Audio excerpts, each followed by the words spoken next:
The following podcast contains spoilers, adult language, and more logical errors than we can even keep track of anymore. It just doesn't make any sense! This is a message from the Office of Emergency Preparedness. Due to the recent crisis, we ask that you remain in your homes. Do not attempt to communicate or interact with the creatures, even if they are people you know. Lock your doors. Bar your windows. The dead are coming. It's time for Aim for the Head, an all Walking Dead universe podcast. And now, here are your hosts, Diana and Steve. Hi, and welcome back to Aim for the Head podcast. I'm Diana. And I'm Steve. This is podcast episode number 290, Wow. with the never-ending nightmare that is Fear the Walking Dead. Think about it. By the time we get into Dead City, we'll be approaching episode 300. I know. Is that when I kick you off a ledge and say this is Sparta? Is that I don't know what the rules are. No, Anyway. This is where we have to go get some Persian donuts and then fight them. Oh, okay. Good idea. Yeah. So this week, folks, we'll be discussing episode 4 of season 8 of Fear the Walking Dead. The title of the episode is King County. We're going to get into our good stuff in just a second, but right off the bat, let's talk the bad stuff. What were your thoughts on this episode, Steve? Because you get to go first. I do get to go first. Aren't You're I so lucky? happy. Oh my god. Wow.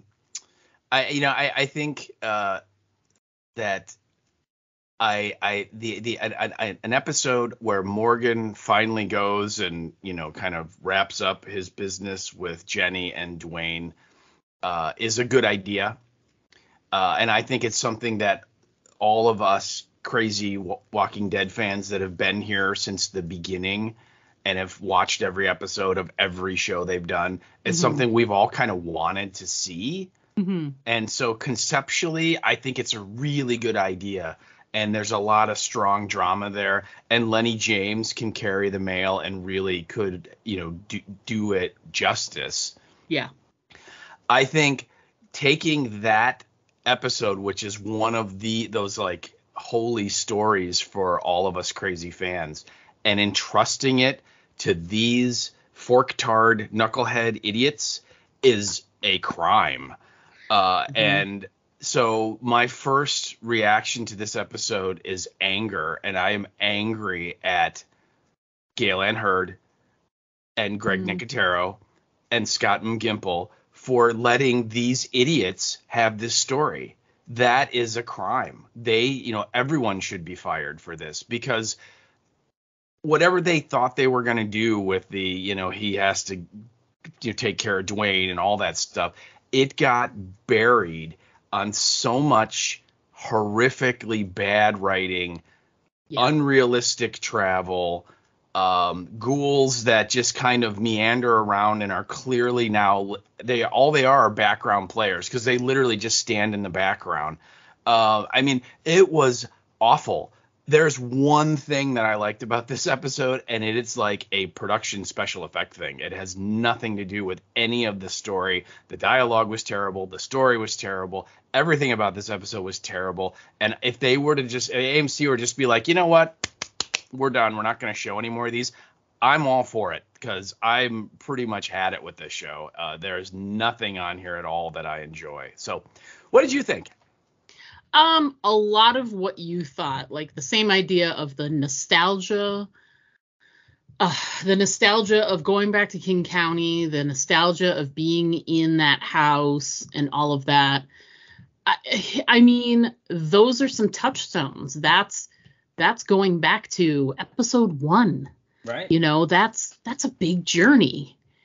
And it's like you said, like giving it to these ding-dongs is like, to have it be running second story next to Dwight and Sherry's fucking relationship bullshit is like, what a disgusting travesty, Morgan is one of the original characters from the first episode of this entire franchise.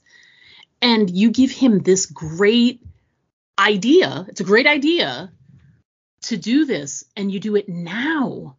First of all, let's not even talk about the fact that it's like 5 years late for this to be happening. But it's like, you know, he's done so much traveling and so much journeying, mental and physical and emotional. And it's like, and it's now. It's happening now. Yeah. And I'm like, I don't understand. I don't understand why now. I don't understand with these people. All I can think is they sat Lenny James down, the fantastic actor Lenny James, and said, okay, here's how we're going to go out on your character. And they pitched him doing this. And he's like, listen, if you can get back to that feeling, that location, and, you know, help wrap up a few things for the hardcore fans, then I'll come back for that final season. But you know what I mean? Like, I feel like it feels like it was a gift to him. This was the carrot. Yeah. Because everything else is the donkey. I mean, let's be honest. Yeah. I was going to say the same thing. Like, I feel the same as you do. And I had one thing I liked in the episode, and it had nothing to do with the acting, the directing, the writing, the scene, nothing. It was just one tiny minor thing, which we'll sort of get rid of right away when we start talking. But yeah, it's. Yeah. Wouldn't you think, and like you said, when Morgan like found Zen with the cheesemaker, wasn't that the time that he would go and take care of Dwayne? I mean, right?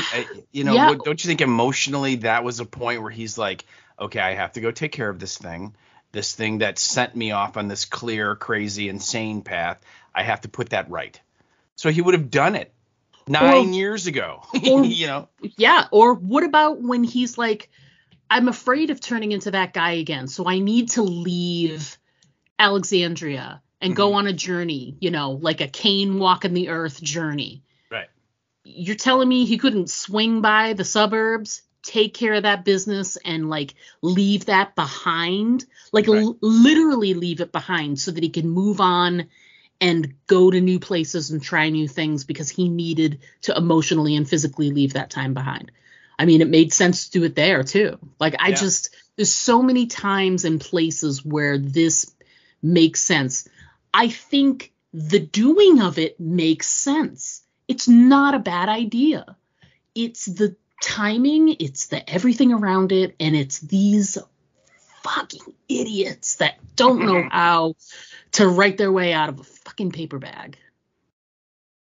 Yeah. Anyway, yeah, I'm getting fired up. I can't wait to talk about geography. Let's do that. All right. So those are our quick thoughts on the episode. We went a little long, not our usual medium long quick thoughts. That was like long quick. Those thoughts. were long, definitely. Yeah, those are like we really enjoyed the episode long thoughts. And this episode didn't deserve long quick thoughts. So I feel bad. Sorry, listeners. All right, so before we get into the Never-Ending Nightmare, which is sad to say because it actually is ending. So it is an ending nightmare, but just not soon enough. Well, it'll end sooner for Alex, but the rest of us, we've got a little longer to go. Yeah, we do. We have like 2 more episodes. Alex, check your numbering system. I'm just saying. Say 9, say 12. I don't know. Okay, so as we've been doing week to week, we have been stretching and trying our absolute damnedest to pay homage and come up with something positive about the series. So if this is your first time listening in, what we've been doing every week is before we get into, you know, the next hour of talking about everything that's terrible with this show and beyond, we're trying to sort of cherry pick some moments from the past. Typically, we've been concentrating on those first few seasons there. Just something from the series that you liked. And it could be something tiny. It could be a moment with a character. It could be a song that played. Or it could be, you know, a whole arc that somebody had. So it's your turn to go first this week. So, Steve, go ahead and lay it on me. Give me something positive. Tell me something good, as the Shaka Khan would say. Okay. I do have something, and we have to set our Wayback Machine all the way to season 1. Ooh, I like the Wayback Machine. So early Fear, and I don't remember any of the names, but I'm just going to remember it was a specific moment during season 1 that I thought was kind of fun. And in the storyline, if you remember, they get on Strand's boat, and then Ding Dong, future Australian ex-wife, starts talking to some boy on the radio and just blabs exactly where they are, right? Because that's what you do. And again, she was supposed to be a teenager at this point, right? Yeah. So she's kind of dippy, and so they end up, the bad guys show up, and somebody on their side is taken, and they capture one of the bad guys, and so they're going to do this, I don't remember, but they're going to do this like prisoner exchange. But when they captured the bad guy, they killed him accidentally. And so I just thought it was really fun because he turned and was a ghoul, and so they put a bag over his head, like a burlap sack, and they had him tied up, and they like walked him out to do this exchange, and he's like, and they almost got away with it, but I thought that was a fun moment, because what the hell else are you gonna do? It's like the other guys are expecting their man to be there, and they can't. If they say, oops, we killed them, then your person's gonna get wiped out too, or whatever. And so anyway, I thought that was a kind of a fun moment, and that was back where we really didn't know where the show was going, because it had just started, and it was kind of like the horizon was there, and we didn't really know which direction they were going to go. And so I that was just a fun moment for me. I enjoyed that little instance. So what about you? We were both talking before we started recording that we want to make sure we have something for every episode, and we're there's still quite a few to go. So I've been scribbling down a few, and I thought of one when I was thinking of Morgan, because this is such a Morgan heavy episode. Mm-hmm. And I was thinking about, I really, really liked the episode where Morgan shows up for the first time in this timeline. Because, I don't think Morgan's in that scene, is he? Yes, he is, with John Dory. When he meets John Dory by the campfire? Yeah, by the campfire with Morgan and John Dory. Just John Dory in general. Mm-hmm. His introduction, and this was season 4, episode 1, was John Dory's first introduction. Mm-hmm. And let me tell you, it was before things started to fall apart. It's before, Nick was killed and all that other stuff. But it was such a great scene because, as we come to find out, John is the sweetest person, one of the best characters that was ever on this show. And he's such a mixture of sweet and kind, but he's also a very, very calculated fighter. So he's smart, and he's very resourceful. So I thought that his introduction, and I loved the stuff at the campfire, it was just so down home and sweet and kind. And it's funny because at the time, I don't think I liked it as much, because I was like, who is this dude? And he's just so cute and fun and whatever. And I'm like, but this is the zombie apocalypse. You got to be hardcore. Mm-hmm. And then come to find out that he was just being natural. Like that was just who John Dory was. So yeah, I loved that introduction of John, in that scene with him and Morgan by the fire was just so relaxed and natural. And I thought it was a really great introduction of Morgan into this timeline. So I liked that. It did a really good job of both of those things. So yeah. All right. I miss John Dory. Anyway, so moving on. Let's go ahead before we get started talking details about the episode. Let's refresh our memories with an episode description. Steve, that's you. All right. Well, this week's episode is being brought to you by Exgulia. Are you booking that last-minute apocalyptic journey and need to get there fast? Do you have something that you have to do before you can move on, and you have to do it right now, even though you literally had like over 10 years to take care of it? Then why not try Exgulia, the travel app of the apocalypse from Knucklehead Industries. Not a lot of time to get there? No problem. Don't have any luggage? Don't worry. Need to travel a long distance in an unrealistic time? Absolutely. Let Exgulia handle all of your apocalyptic travel plans with just the push of a button. With Exgulia, you'll never have to worry about distance, time, reality, or common sense. So try Exgulia and see how much quicker you'll get there. Because you were made to remember some horrific apocalyptic events forever. And Exgulia was made to help you find the dumbest, most unrealistic way there. All right. All right, so there you go. Again, whenever I'm planning a unrealistic apocalyptic travel, I use Exgulia. So I cannot wait to discuss the inspiration for this hilarious ad, because I have like bullet points of stuff. So we'll get there. I can't wait. But yes, Exgulia, hilarious. Exgulia, there you go. And so the episode description is as follows. And again, this is episode 8.4, King County. And we have Morgan's return to King County gets complicated when Padre comes a-callin' to collect. You don't know what they're going to collect, but they're there. That is your episode description.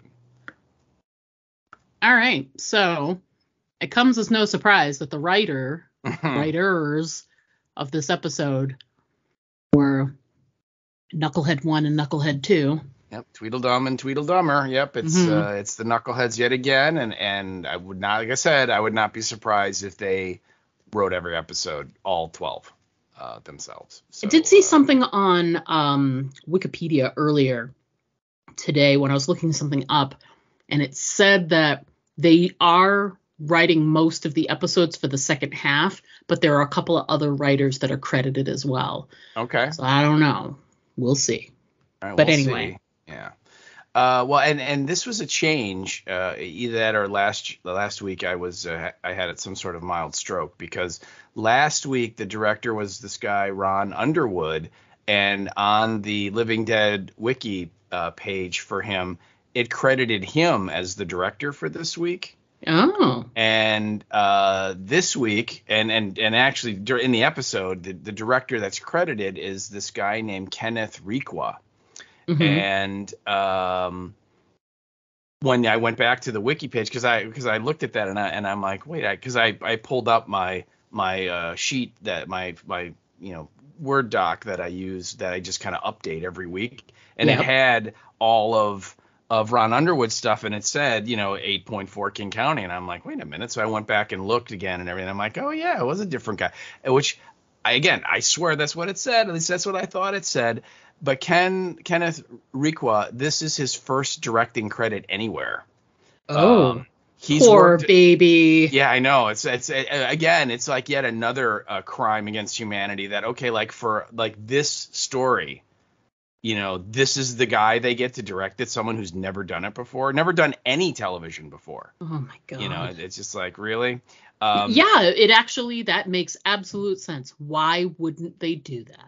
Sure, why you wouldn't need a Greg Nicotero to helm this one. You wouldn't need that. No, not at all. But so Kenneth Requa, he's worked a lot in television, but most of his credits that I saw were like production related, whether he was a coordinator or an assistant on a bunch of television shows. Like he was a production coordinator for the pilot episode of Sons of Anarchy. Oh, wow. Interesting. So he's worked a lot in TV, but this is his first time sitting in the director's chair. So this is his only directorial credit so far. And, if I were him, I would immediately remove this from my resume. But that is your writer and your director. And I'm about to talk about the only thing that I found interesting about the whole episode, and that's the title card. Because as the way they do that title card when they sort of go away from the cold open and they start in and sort of fade out on who the image is, like who's the main character that's being shown. Mm-hmm. As they went to do it, I was like, of course it's going to be Morgan, or I thought maybe it was Mo. That's a possibility, but they go all the way back and it was Jenny. Yes. Which I'll give them props. I think that is an interesting choice. Because her specter figures very prominently in this episode. And so it was definitely a harbinger of things to come. But it was just done. And also the design of it was really well done, because usually we get like a silhouette, right? Like a fully dark silhouette. And I think it was last week I was like, is that June? Or I'm not sure. It could be Madison, maybe.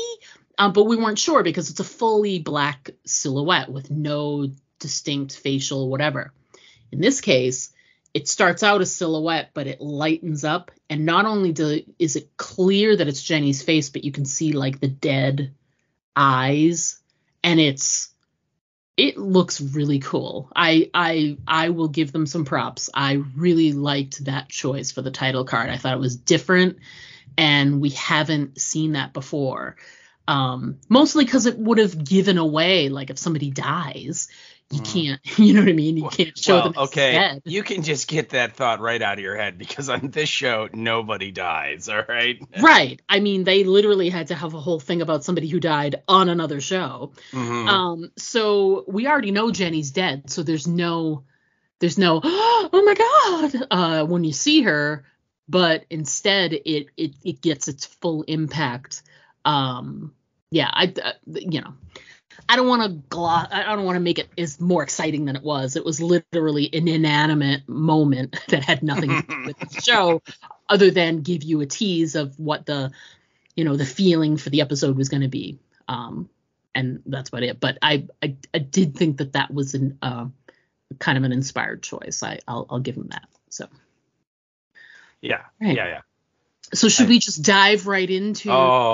We are in that weird show without dice that you love now. There is no doubt that we are fast traveling like nobody's business.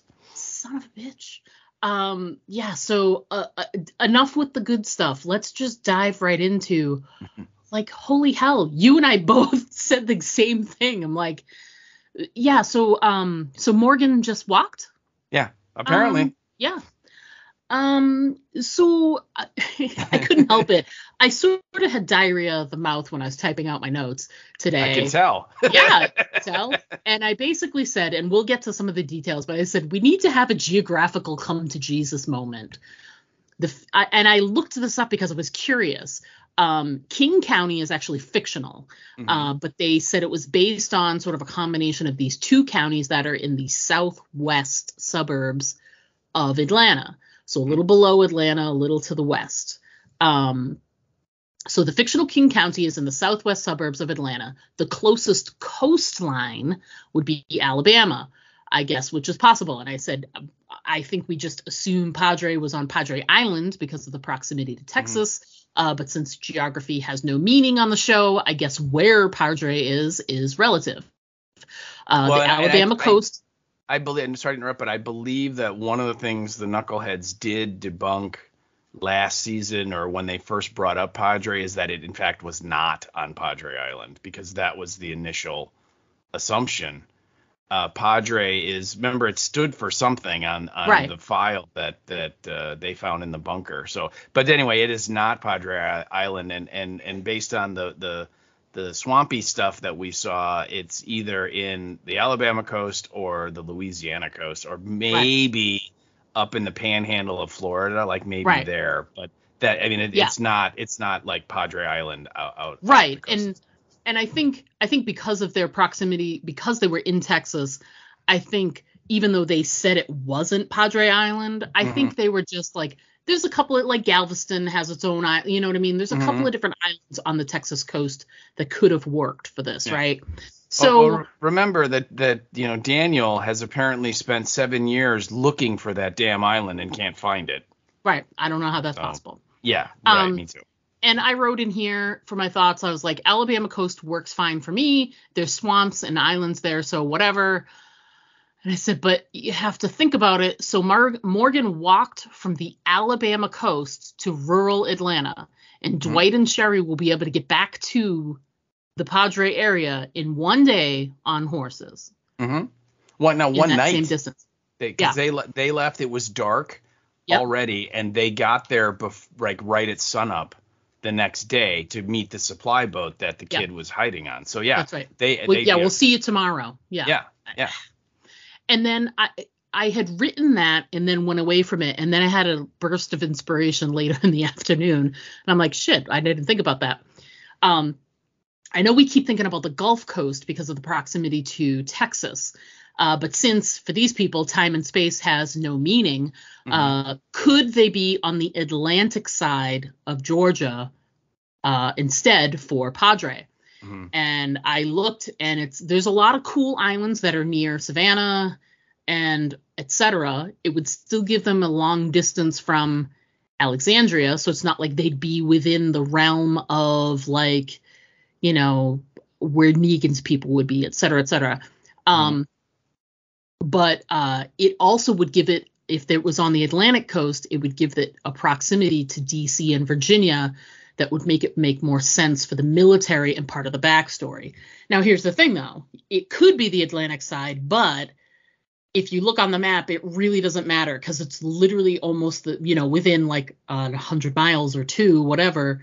It's about the same kind of distance from rural Atlanta to the Alabama coast to rural Atlanta to the Atlantic coast is about the same, give or take. So it's like 6 of one, half dozen of the other. Either way, whatever coast they're on, there's nothing close, within the amount of time that they are walking. You know what I mean? It's just not feasible. No, it doesn't make any sense. Yeah, it's laughable. I did a little homework myself. There is a website out there called distancebetween.com. and I just entered in Baton Rouge to Atlanta. Yep. And the straight line distance between the two is 458.4 miles. Now that's like downtown Atlanta, downtown Baton Rouge. So it's not going to be that far. So, but let's just use that number because that's what they gave us. And according to this website, to walk the straight line distance, it would take approximately 8 days, 23 hours, and 5 minutes. But keep in mind, there is no straight line distance in general. There you have to follow the roads. But how many of the highways and things, like how many bridges are still up 10 years after the apocalypse that he would have to navigate around? How many massive hordes of ghouls is he going to run into in these 8 days? And he'll have to go around them. Because keep in mind, when we see Morgan, all he has with him is his stick. That's it. Yep. No backpack, no supplies, no nothing. Nothing. Yeah. So yeah, it's gonna. If you could do it straight line and you didn't have to worry about getting eaten, you could do it in 8 days, basically 9 days. All right. And yet, he apparently, again, how much time has elapsed from when he jumps out of the truck at the end of last week and now? We don't know. But assuming it's just a day or two, which is what I'm guessing, it's impossible. There's no way. Yeah. Could do that. I mean, and then again, Dwight and Sherry,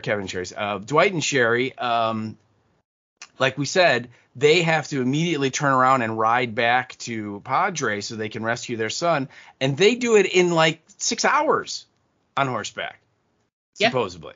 I mean, it was one of the things that just immediately, as soon as I saw him walking around with no backpack, no supplies, no nothing, I was just out of the moment. I mean, it's just immediately, I'm just I don't believe any of this that we're going to see because it's just no. So yeah, terrible. Terrible. It's terrible. And your point on the Atlantic side, I think it's interesting, but no, there's no way. They're on the Gulf Coast. I think it's too swampy. I think it like everything about it looks like Alabama, Mississippi, like that kind of area. Right. Yeah. It is. There's no way that like all those little rubber boats floated all the way east in the Gulf of Mexico, somehow got around Florida into the Atlantic and then floated up the Atlantic coast. There's just no way. I mean, it's clearly it's in the Gulf of Mexico, which like you said, it means it's either Alabama or maybe Louisiana. Maybe the Panhandle. But again, that's so far away from where that hotel was in Texas, where the senator was. Right. Yeah. Why would they put him there if he's supposed to be running Padre and it's in Florida? Yeah. Also, I as much as they've shown like swampiness and all of that, there's a real lack of alligator. Oh yeah. That would really, I mean, you're kidding me with all of that like extra meat to eat? Oh yeah. Yeah. Yeah. And the fact that alligators, tend to when they capture food, they rarely eat it right away. They like take it to like their little, lair. Yeah. It's almost like it's described as like a meat locker, and they like keep it there and let it kind of tenderize a little, before they eat it. So yeah. So you would think the ghoul population, that would just be a smorgasbord for those dudes. Yeah. They'd just be loving it. So yeah. And you think that would draw even more of them, right? And of course. No, you never see them. So no, yeah. not at all.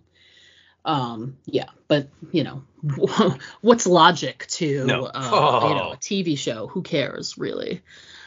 So next up on the list of logistical nightmares. You made a couple of notes about the production values of I'm using the quote unquote King County set. Mm-hmm.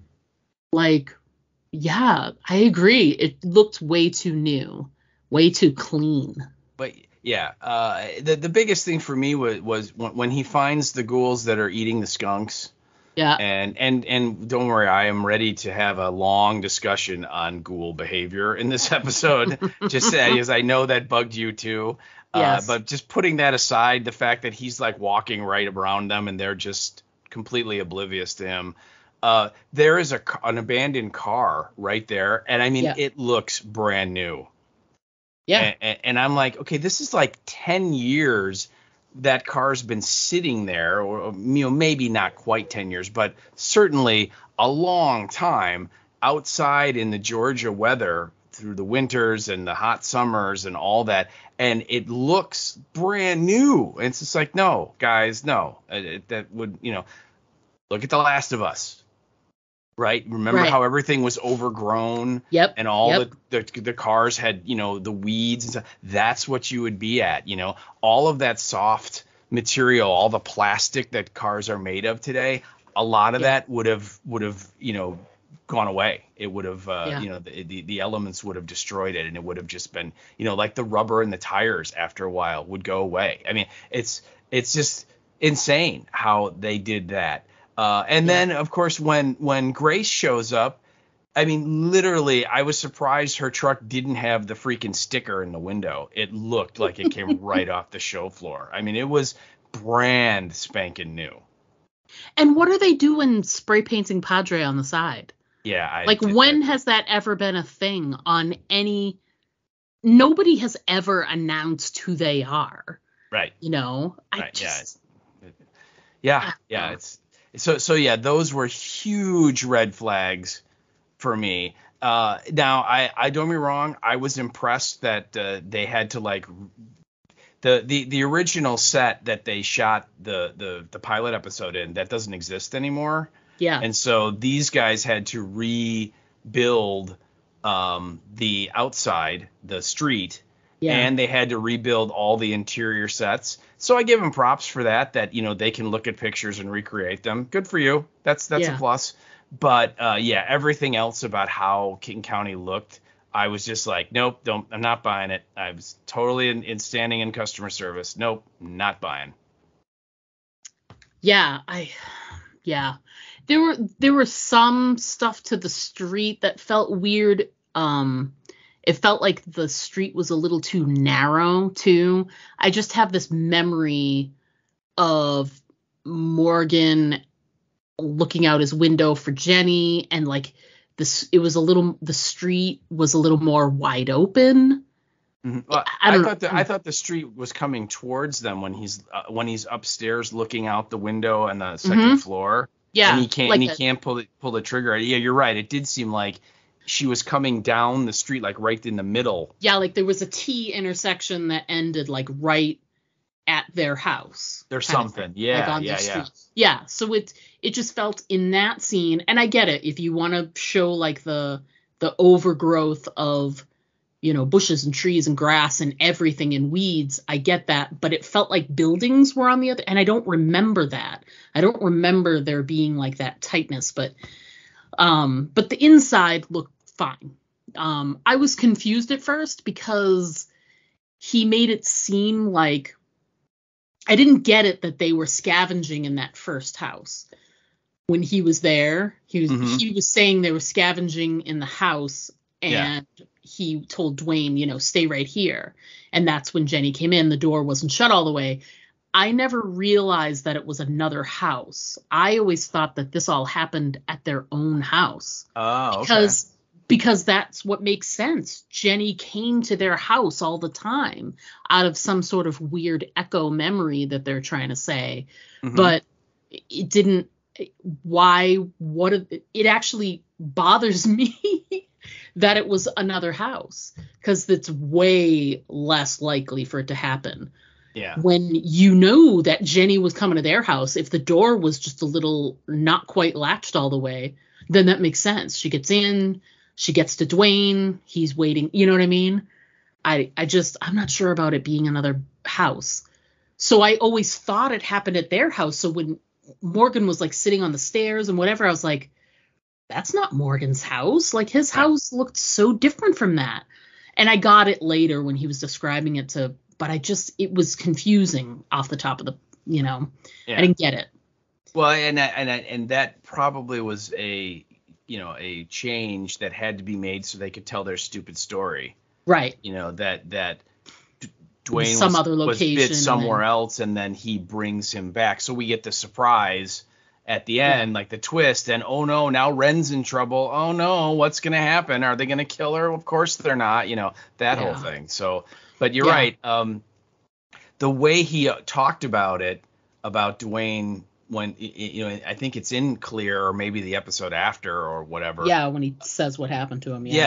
That was kind of my impression too, that the mom had that weird memory, and she kept coming back to. And I always thought that was Rick's house that they were in, because that's where I think it was one of his neighbors. Was it? It wasn't his, but it was one of his neighbors, I think. Didn't he go get a picture of he did. He went Lori? to a house. He went to a house a couple of doors down. Did he? To get pictures. Yeah, this was now pre-apocalypse. That wasn't Morgan and Dwayne's house. It's just the house they chose to hold in. But yes, it's the only reason Rick was in that neighborhood to begin with. Right. Yeah, that's trying to get back to his house. Yeah. I mean, it makes me kind of like almost want to go back and rewatch it, just because it's a much better show. But just to kind of get those details again. But So, but yeah, it's just you're right that that idea of I always thought that it happened in that same house, not a different house, and so on. But again, this is what they came up with. Yeah. So you brought up Renmo. So a little bit of ridiculousness with the messages. Like how did that even work? The mechanics of, Mo sent the message, but she used terminology that Grace would immediately identify as Morgan, and so that she would come. Yeah. But she knew he was going to go there because Madison said something, and she figured it out from I don't know. Like, it was like 10 layers of convoluted. It's pretzel logic. There's no doubt. Yeah. What Ren said was she saw King County in the graffiti in the house. That's right. And then when Madison told her that, apparently told her that, Morgan had to, quote unquote, take care of something, and her little parentless raised brain jumped to, well, clearly he's going to go to King County, wherever that is. And again, this kid has never seen a map before, so good luck with her finding the coordinates, but she did. Right. And take care of it. And it probably had something to do with Dwayne and Jenny, which were the names that were on the graffiti wall with King County. Then she sent the message to Grace saying, pretending it was from Morgan. And again, I'm not sure how she did that. Because was it like Morse code or something? I mean, because it didn't, she couldn't use her voice, and she gave the coordinates, and she referenced, I believe, the song Sitting by the Dock of the Bay. Yeah. And that somehow was the code word or the system that Grace and Morgan had set up. And so Grace knew, oh, okay, he's going to King County and he wants me to join him. And then Mo Ren hides in the back of the brand new off the showroom floor truck that Grace somehow gets access to. That they spray painted 2 weeks ago to say Padre in Padre capital letters on the side. Yes, like, right. Oh, we got to make it look like we've had this for forever. And then Dwight and Sherry apparently also heard the message. Yeah, they like intercepted it somehow. Yeah. Yeah, and they also figured out what was going on, and so they, fire off in pursuit. And of course, Shrike sends the two nameless, faceless guards to go with them. For some reason, I don't know, it's to keep an eye on them. I don't know. At this point, you're just like, okay, whatever. And that kind of leads into one of the points you have about, is this really something that this organization would expend resources on, which we'll get to. So, yeah, let's dive into that, because it's like, like I understand the worth of Morgan, like as a survivor, as an able fighter, as a smart and resourceful guy, his worth is obvious. And perhaps to Padre, his worth is obvious too.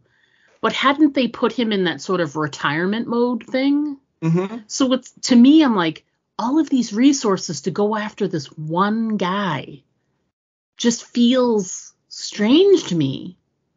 I don't know. It just, I get it that Grace and Mo went too, so it's like they're able to catch all of them.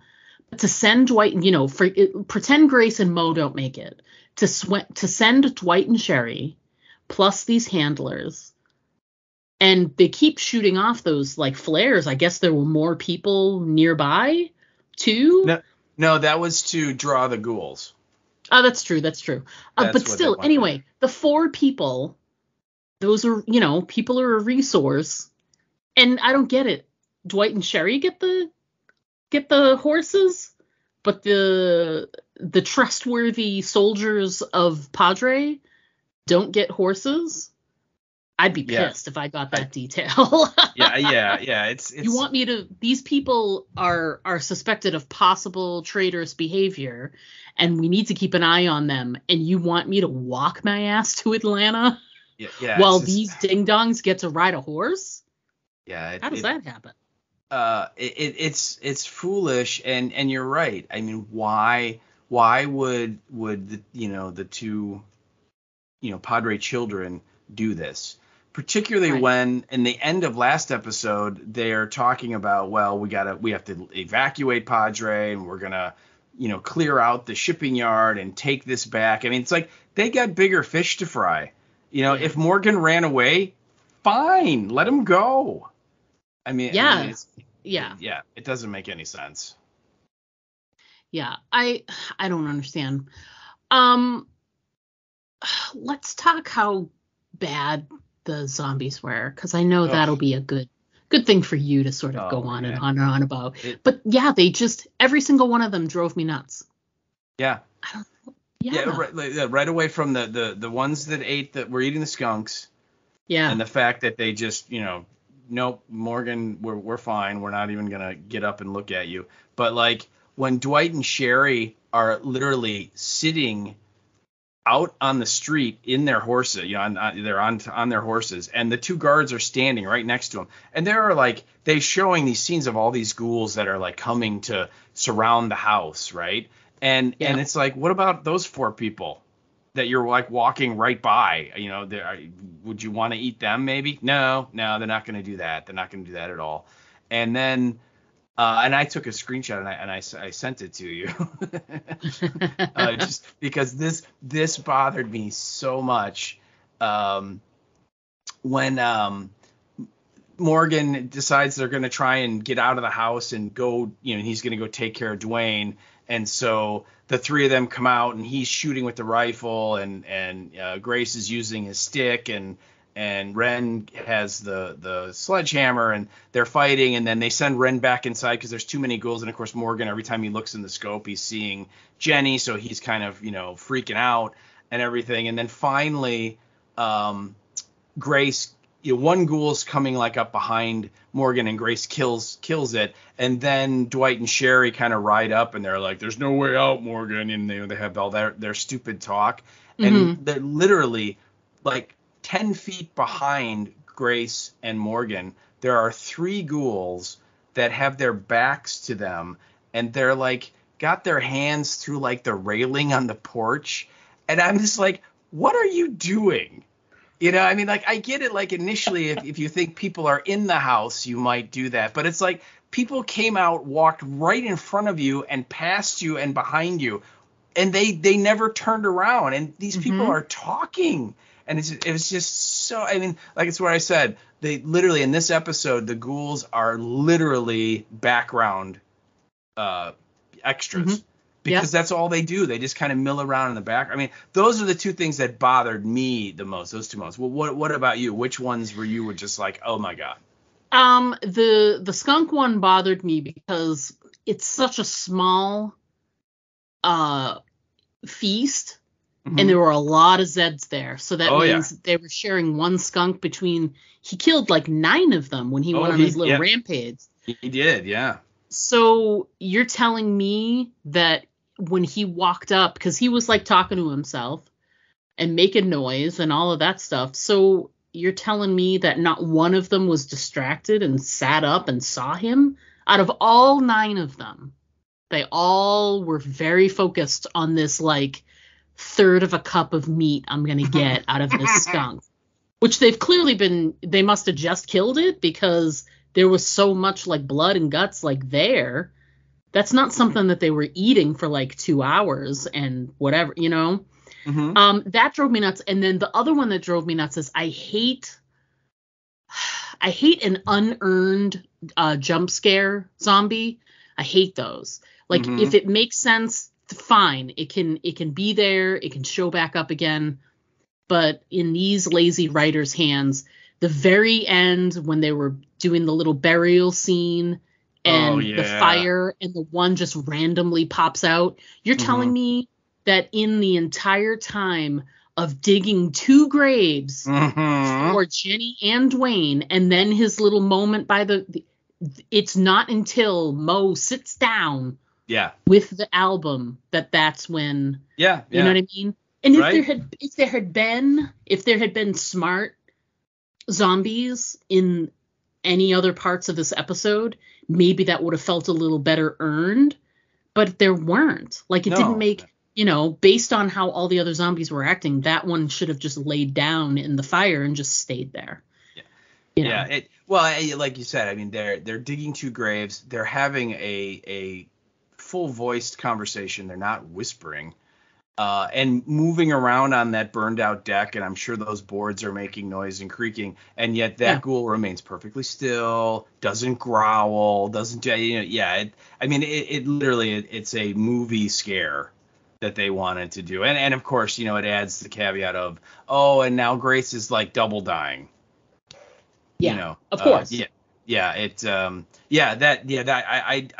That one was very annoying, but by that point of the episode, I was like so ready for it Oh, to yeah. end that I just Yeah. didn't care. I'm just like, Yeah. whatever. Yeah. Because again, we can talk about Grace. Do you really think she's gonna die? I mean, I don't know. I don't think so. But it's like, first of all, if you're gonna have her be bit, then why say she's gonna die from the radiation again? I know. Why the two storylines? It's one or the other. Right. You can't have both, knuckleheads. Yeah. Well, and I loved her. Again, this is the the greatest apocalypse ever, because anything you need is right at your fingertips. Because she tells Morgan, I wasn't feeling well, so in her words, I went and got a scan. Oh, yeah. You can just get those. I mean, it's just like, what? Yeah. Oh, yeah. My line was like, so Grace is dying again? Way to come up with an original storyline, knuckleheads. It's just, and then you're right. It's like, so she's dying, and then she gets bit, and so now she's dying again? Yeah. I mean, yeah. I guess maybe they're gonna throw this caveat of we'll see now June can use the radiation treatment, and it will not only stop the bite, because let's be honest, Dwight and Cherry's kid looked pretty healthy. Yeah. But it will also, work as, therapy against whatever ickiness she got the first time around. And she never really said what she had, but you have to assume it's some kind of cancer or something, that is affecting her. And so then the radiation will knock that out as well, right? I mean, that's my guess. That's my guess. But, I guess so. It's just like, I don't know. I just put it as Grace is dying, of course. Of course. And then after we see the bite, Grace is dying some more, of course. Yeah, of course. And can we dispense with the well-placed bite mark someplace like on the abdomen or the body or whatever, where it's like, how are they first of all, that's an open jaw that made that bite mark. Like, how is that even possible? Yeah. I never understood that. I had my bitchy moments when that happened to Carl too. And it's always like, dude, at this point in the apocalypse, they've got a perfect set of teeth.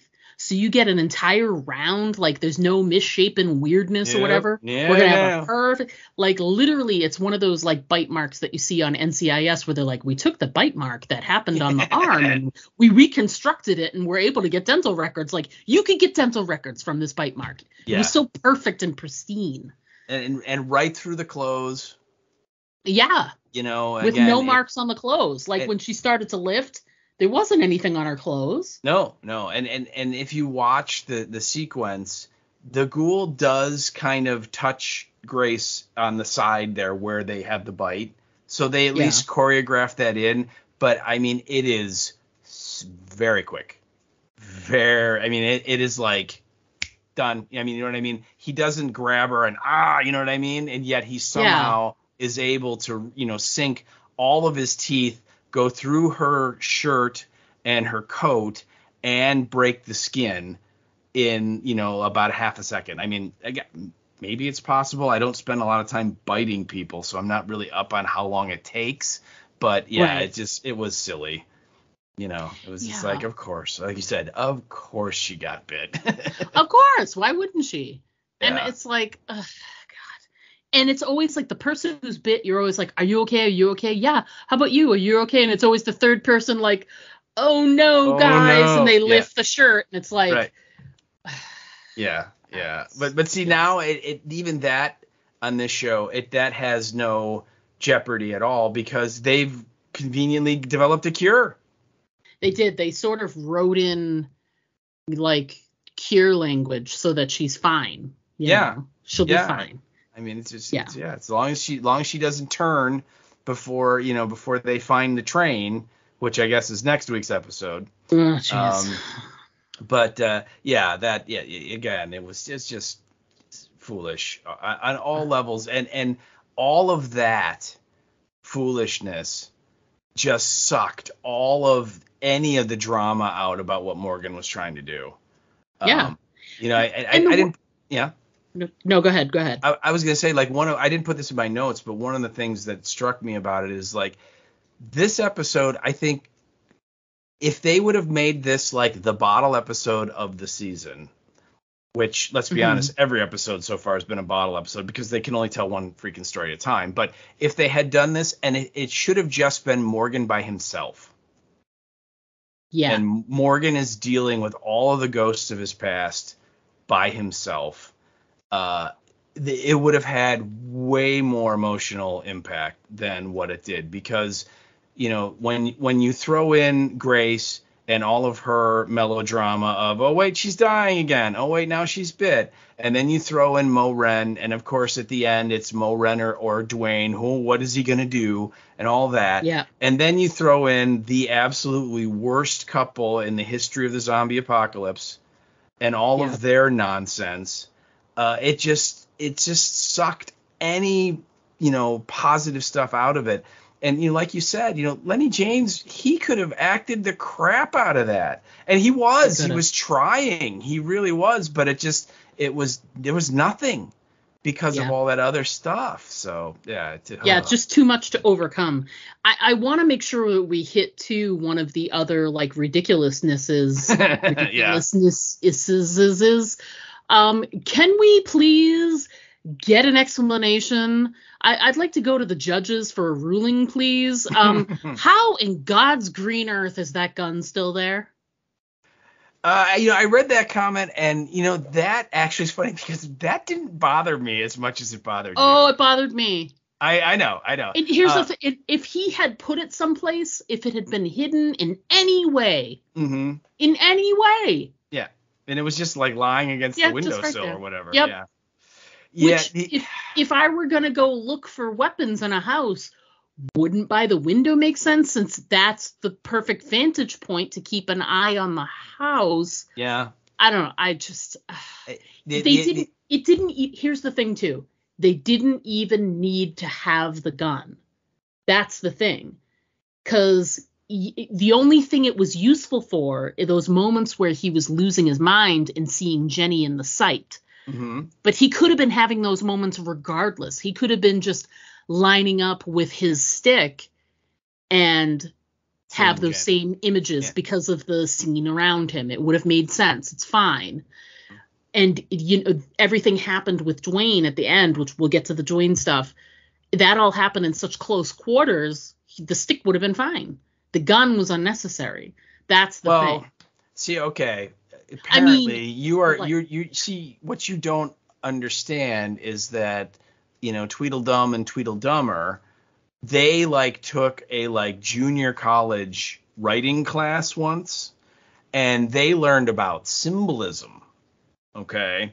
And so they had to write that gun in there because, for Morgan to go on his journey, which is another thing they covered in that class, he had to be able to use the same gun that he put his wife down with when he didn't save Dwayne to now allow Dwayne to rest. Right. And again, if you were and I'm using air quotes, writer like they are, you'd totally get it. But as far as it still being there, it didn't super bug me. You're right. You would think that it would have been confiscated if someone would have grabbed it along the way. The only thing I would say is that when we first visited this place, that Atlanta area was pretty deserted already. Not a lot of living people left, and so that was a full neighborhood of houses. So I will give them a little bit of, okay, I could see that. And just that it was just, there weren't enough people that were searching every house, every floor, every room, because there were a lot of ghouls too, right? So you didn't have a lot of time that it somehow survived. But you're right. All they had to do was have Morgan say it's, underneath the mattress in the bedroom with the open window or something. Yeah. And then, so it's like he hid it before he left. And then you don't have these issues. You don't have fans like you being that gun's going to still be there. Sure. Yeah. I think the using of it, and I understand the symbolism of using that. And without it, you don't have him saying, using Rick Grimes' name, he gave me this gun and told me to, you know what I mean? And and so it has a lot of weight to it using that gun. I'm just saying, like you said, it should have been hidden away a little more. Yeah. Being right by the window, any number of, and yes, it was cleared out, but if this were like a year or two after he'd left it there, I could see it maybe being missed. This is 10 years later. Yeah. And people traveled so far to be able to scavenge. They'd be gone for days. Right. You would think. Yeah. So it wouldn't make sense that any of that, and the tomato soup cans too. Oh yeah. Like how are those still there? Yeah. That was, again, just but I mean, the Walking Dead show, like all the shows, they're terrible at, hey, we're going to eat canned food that's, way years and years past the expiration date, and we're fine. But you're right. Why would those even still be there? Somebody would have snagged them, right? Just going back to the gun, the other thing that I was amazed was, if that gun is like leaning against an open window in Atlanta, Georgia, for 10 years of winters and summers and rain and snow and intense heat and humidity, that gun looked pretty damn good. Yeah, you think it would have just rusted away, right? You think, I mean, not only did it look good, I mean, the action was smooth, right? You know what I mean? It didn't have any problems, the mechanisms in working, I mean, yeah, it's just chalked up again to, if the knuckleheads need it to be there and have it work, it does. Yeah.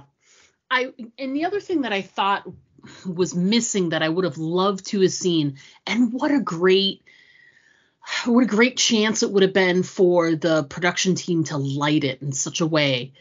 If I don't move like 3 things in my living room for like a week, I have spider webs in my house after a week. Right. So I think after 10 years of it sitting there should have been some kind of layer of dust, or we open the door and there's cobwebs or something that showed it literally looked like he just left there a few months ago. Oh yeah. It didn't look, and don't get me wrong, like the accuracy and what it literally looked like they sat at that table to have dinner with the candles that like a couple of weeks before.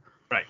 And it just isn't a believable, it's the same thing as doing the overgrown greenery outside, Mm-hmm. You've got to have some level of time shown in the interior as well. Dust, of some kind, cobwebs and dust bunnies and you name it. Like I said, I clean my house often. And if I just don't, like, I've literally had them on my lamp in my bedroom. Like, it's just right there. It's like, so how do you explain a house that stayed, untouched for 10 years? Yeah. It's got to look like it's been untouched. And yes, all of that stuff can be right where it was. The mattress, the bags, the stuff, the candles, everything could have been the way it was. And if they just added in those extra layers of dust and time, it needed to show time, and it didn't. Right. Yeah. Yeah. So yeah. I just thought of that. So. No, again, it's just, I think that's just a level that the production team are like, yeah, we're not going to do that. So you know what I mean? Yeah. Yeah. So we do get the final scene, like not the final scene is obviously by the graveside and the bits and the whatever, but the final like action scene obviously is the Dwayne scene, which had some elements that were interesting. And I think if I wasn't already hating the episode, I probably would have enjoyed that scene a lot more. But yeah, it's, just the writing of it and the he's been up there jangling that chain for how long? Nobody came in. Nobody, put him down. Yeah. Well, and when they came into the house to take cover from Dwight and Sherry, they didn't hear him, and they didn't bother to go up and see the writing on the ceiling and everything. And you know what I mean? Like again, that we've pointed this out countless times. These people have survived the zombie apocalypse for 10 years. All right. They know better. Yeah. And, when you go into a house you've never been in before, or in Morgan's case, you haven't been in it for a long time, you search every room. You do. Every room, every closet, every bathroom, everywhere. Anywhere where there's a door, you open it up and, bang something to see if you hear it. You know what I mean? And he banged the wall. He banged the wall, and they stop, and there isn't a sound. Right. Yeah. What? And yet when Mo Ren is going up the stairs, she can hear him quite clearly growling away, and like you said, rattling the chain. It's like, well, again, it's like the ghoul that it pops up out of the ashes at the end. It's just, shh, I'm very quiet right now. Yeah. Yeah, and again, like I said, the fact that Mo Ren is right there and literally she's trapped, almost like she's tied up on the railroad tracks and the train's coming, right? I mean, that's the level of melodrama she's at. And now, rather than having Morgan have to work through and shoot his son in the forehead, and finally kind of put that demon to rest, we add in this extra layer of, well, I have to save Mo Ren, my new child, and it was just beyond bad. I feel bad for Lenny James. I feel bad for that kid that played Ren. I feel bad for the gal who plays Grace. It's just to have to sit there and do that. I feel really bad for Austin Emilio, because Dwight was a cool character at one point, but he and Sherry are just, terrible. They make their characters, it makes no sense. Yeah, and he left a show where he had an interesting arc going on, and as soon as Dwight left the main show, I was like, oh, well, that's going to change how the ending goes in the Commonwealth, because Dwight's there. He's a big part of the Commonwealth, and I'm like, oh, I guess we're going in a new direction, So, yeah, I do feel bad for Austin Emilio. He had some good scenes. We talked about it in the past where, his search for Sherry was very interesting. Yeah. And then once he got to Sherry, it was stupid. Yeah, right. Yeah. Then she couldn't wait to get away from him. But going back to Dwayne, the Dwayne Gould, that was the one part of the whole episode I liked. I thought that they clearly spent a lot of time creating that facial makeup that he had, then he looked amazing. Do you think it had the age that it should have had for the amount of time he's been a ghoul? Yeah, I don't, it's hard to answer that question, because one of the things that is kind of a staple in the zombie apocalypse stories in general is that ghouls don't decompose like regular corpses do. Again, in the Atlanta area, with how hot it is in the summertime there, you would think that you'd have 2 years and the ghouls would all be gone. Right. Max, right? They just would all rot away, and the other thing that I know I've said before is, you don't have to worry about looking for the hordes of ghouls. All you have to do is look for the clouds and clouds of flies that are circling above them, because that's what flies do. Or the carrion birds that would be circling around them, right? Because that's what they do. They eat dead flesh like that, But we don't get any of that in this. And there's some sort of supernatural property that happens to when a ghoul reanimates that, well, it doesn't really decompose like a regular the way living corpse. Flesh would. Yeah. So I thought what they did looked pretty cool. That he kind of had a little bit of skull showing, and one of his eyes was kind of like the skin was torn off it, so you saw a little more of the white of his eye, and all that. I thought that looked pretty cool. I have to give them props that was neat and well done, and in a better story it would have made even more impact. It looked like the way they did it too, it looked like they're trying to say that Jenny bit him on the face. Yeah. you Yeah. know, which would make sense because since he was smaller, she'd have to bend down anyway. Mhm. But yeah, I thought they did a good job with like the sizing of the ghoul, and there was definitely some emotional impact when you saw him, you know, because you only see Dwayne in like one episode, two episodes, It just, yeah, the episode 1 and episode 2. That's the only time. and that's it. Yeah, yeah. And the other thing too, and I was going to ask you this, is that I did not remember Morgan saying that he put Jenny down before tonight, before the episode that was just on. I remember him saying that Jenny got Dwayne, Yeah. and that's what set him off. So Right. I was literally thinking, oh, we're going to see Jenny again.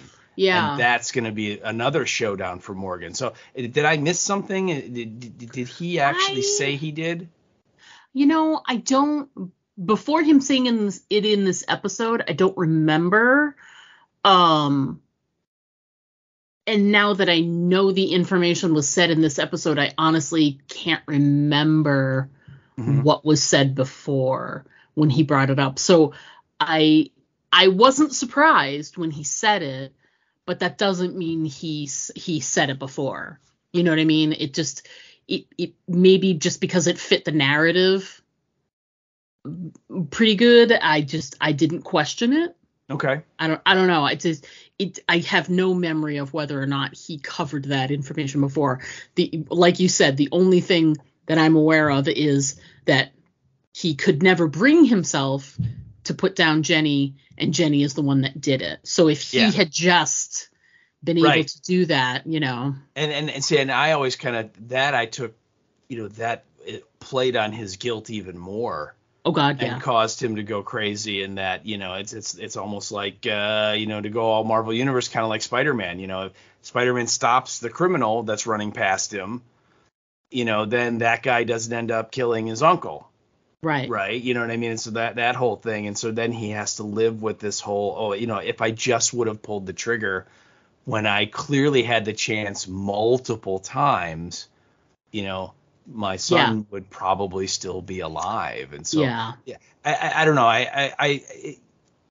It was fine. Again, where else could they ever, run into Jenny again? Right. They had to wrap this story up. But that took me a little by surprise, because I thought Jenny was still walking around. But yeah.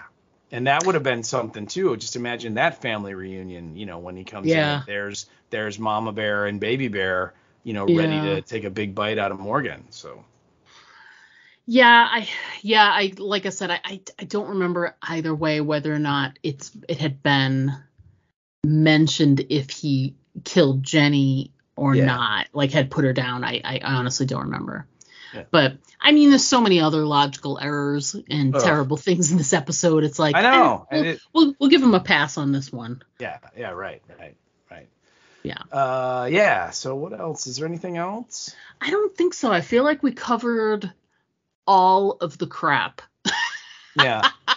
I mean, and there's a lot. I think we did. Yeah. I'm looking at my notes. I think we covered everything on my list. I'm looking over yours. I feel like we covered everything. Here's a question.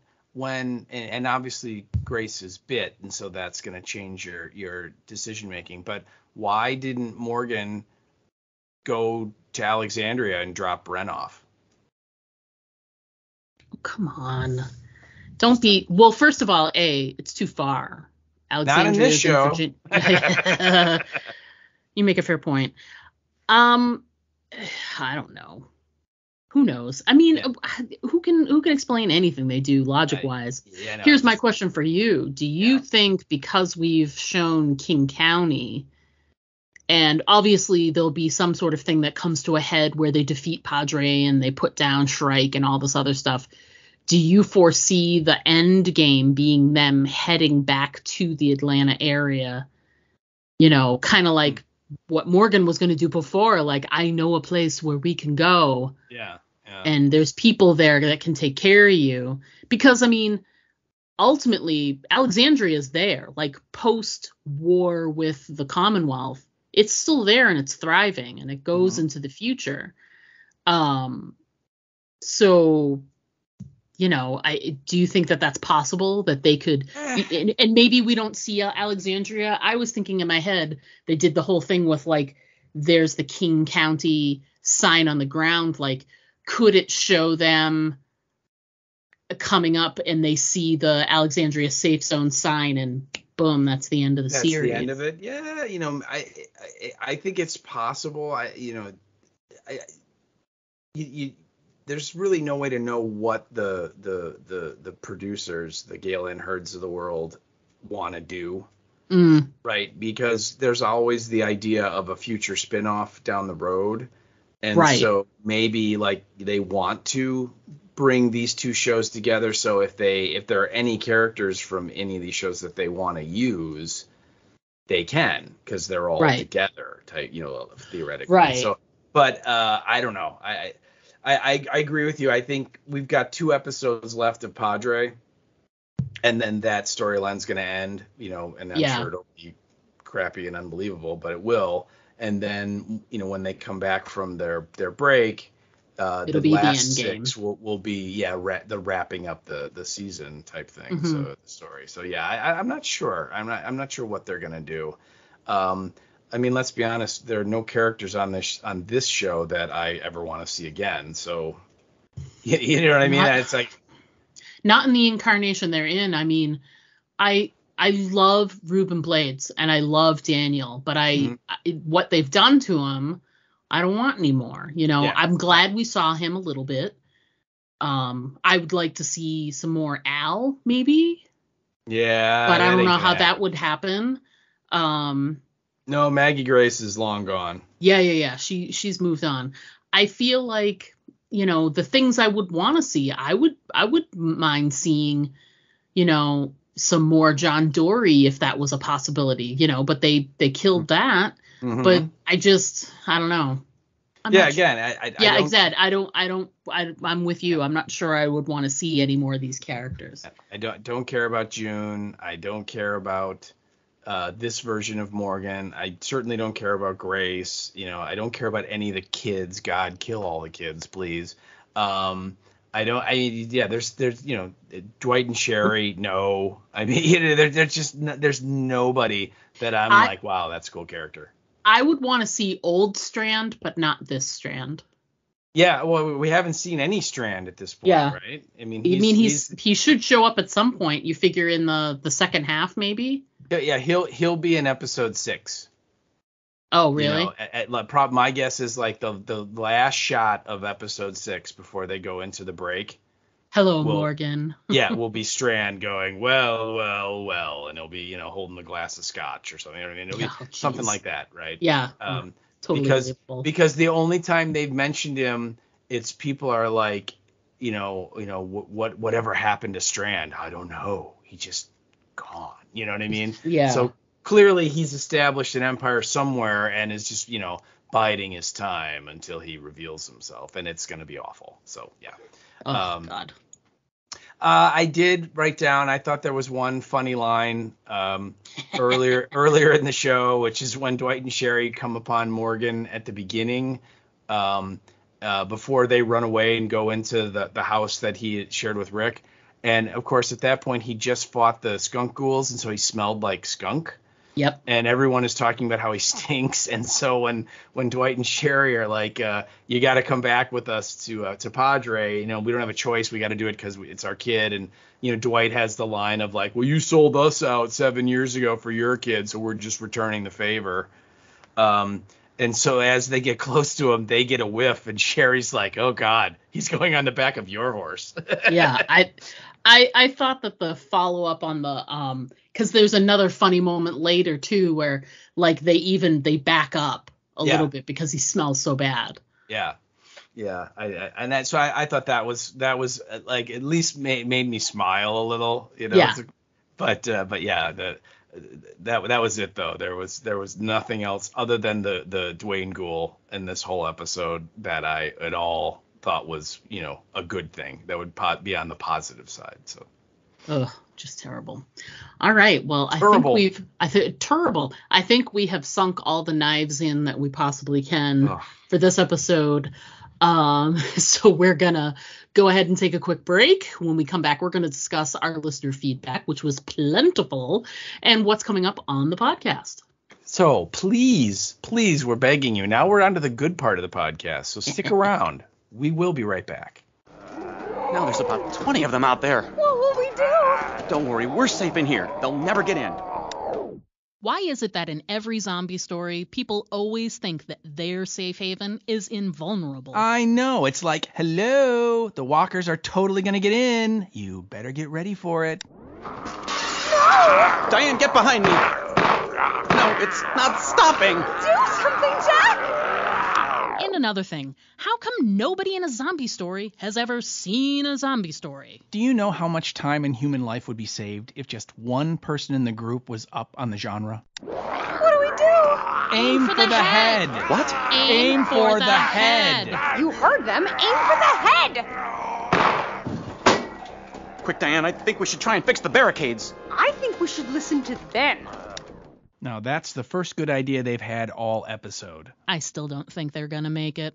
Aim for the Head, a weekly podcast covering the hit AMC programs The Walking Dead and Fear the Walking Dead. Join hosts Diana and Steve as they recap and discuss the latest episodes. Aim for the Head, available on iTunes. You can also follow them on Facebook. Hi, this is Tom Savini, and you're listening to the Aim for the Head podcast with Diana and Steve. And don't forget to always aim for the head, because body shots just don't work. Hey, everybody, we are back. First thing we're going to do is jump into our feedback from listeners. We got a lot of great feedback this week. We're pretty excited about chatting about it. Did. So first up is, of course, our weekly installment from the International Desk. We've got an email from Andy from Germany. Hey, Andy. Hey, Andy, what's going on, man? Thanks so much for always writing in. We love to hear it. Andy wrote in about last week's episode 3, Odessa. And here's what he had to say. He says, "Hi, Diana and Steve. I agree that this episode makes no sense." Well, at least we all agree on that. Let's start at the beginning. Padre had a high reputation. He's talking to the person. Padre had a high reputation. He was seen as a good leader. Everyone knew who he was. Why would he suddenly use a mirror and a voice distorter? That makes a lot of sense. That would only make sense if he wants to conceal his identity and pretends to be someone else now. But he doesn't do that. He still calls himself Padre. This makes no sense. What would be obvious to anyone? I completely agree. That's another logic hole that these writers have written. You know, people acting in ways that wouldn't make sense. The mirror and the weird voice, those are 2 more items on the wouldn't it be cool list. Yeah. And the scene of someone smashing the two-way mirror, having you always wanted to see someone do that. Right. But then you get the reveal and, oh no, it's his son. Dum dum dum. Yeah. Dumb. Right. Very dumb. Continuing on, Andy also says, well, if you're right that it will get worse, it has one good thing at least. It seems to me the worse the series, the more feedback you get. You know, Andy, you're not wrong. Like, no. When there have been like, this was like 50-50, was not a great episode, but it wasn't terrible. Like, you know, seasons leading up to now, we've had, you know, some general feedback week to week. But really, like, you guys have been pouring it on. I really feel like we're all just sort of like kumbaya holding hands to the end. Yeah, we're commiserating. There's no doubt. Yeah, we're kind of like the toys in Toy Story 3. We're sliding our way into the furnace, but at least we're holding hands. That's right. We're all going to go together. Yeah. Spoilers if you haven't seen it. Sorry. However, in this episode, he continues on, I didn't understand the finale, the final moment. Why doesn't Madison say into the microphone what's going on? And he quotes, Padre is long dead. His children betrayed you. Your parents didn't abandon you. They died with Padre. Or they want you back because you were kidnapped. They wait for you at the coast. And he says, what is Madison afraid of? Yeah. And I agree. They've sort of like, they had a moment where they sort of revealed who's behind the curtain is just a regular guy, the great and terrible Oz, but then they don't tell anyone about it. Right. Hello? Right. Well, and like we pointed out too, what about all the guards that were in that room with them? They saw it. Yeah. Are they Yeah, gonna they got nothing to say? Are they not going to talk to any of their friends? Like, you won't believe what, you know what I mean? And Yeah, you think that would be a big enough work event today, and it was the weirdest thing happened. Oh my God, the mirror, and they finally broke it. And you know what? The guy isn't even in there. Yeah, he's not even in there. I thought I was going to get a chance to see Padre, and it's just his stupid son. Oh yeah, it's so bad. I know. Andy, really good points. All those things are logic questions, and like you're right, she would have. She totally would have. Yeah, in any other normal circumstance. Why wouldn't she? She would burn them to the ground based on what they've done to her without a second thought. Absolutely. Yeah. He continues on and says, as for the lore, it was not shown or said on screen that antibiotics do not help against zombie bites. You could wonder why they didn't use antibiotics if they help against zombie bites. But you could also wonder why they don't wear leather clothing if it protects against zombie bites. In The Walking Dead, the fact that something is not done doesn't mean that it doesn't work. So I'd say the question is open. And we were talking about this before we started recording, and I don't remember the specific. I feel like the antibiotics thing has been covered. Yeah. I feel like that's one of the things, like, we never know what the beginning of the virus is. And anytime they talk about, quote unquote treatment, when there's a doctor or a researcher or a scientist or whatever. I mean, look at Milton, who was with the governor, and, all of the stuff we've seen with, the not the Commonwealth, but the CRM and whatever. Like, there's research happening, and they're not able to, like, come up with anything. And in most instances, we hear them say that they've exhausted all medical possibilities. And they're, every time we see something, they're trying to think outside the box, like with something like a radiation or something like that, or whatever it was that they were doing on World Beyond with their, the monitoring and all of that stuff. But I get the sense that they're thinking that far outside the box because everything else has been exhausted. I'm pretty sure that Dr. Jenner said that in season 1, where he's like, we've tried everything. Yeah. I mean, his wife was, was bit. Right. Or she died and she turned or whatever. I can't remember which one it was, but you're telling me he wouldn't have tried everything and he does every iteration under the sun to try something. It just doesn't work. Yeah. And it's pretty much an established pillar of all the modern zombie stories that,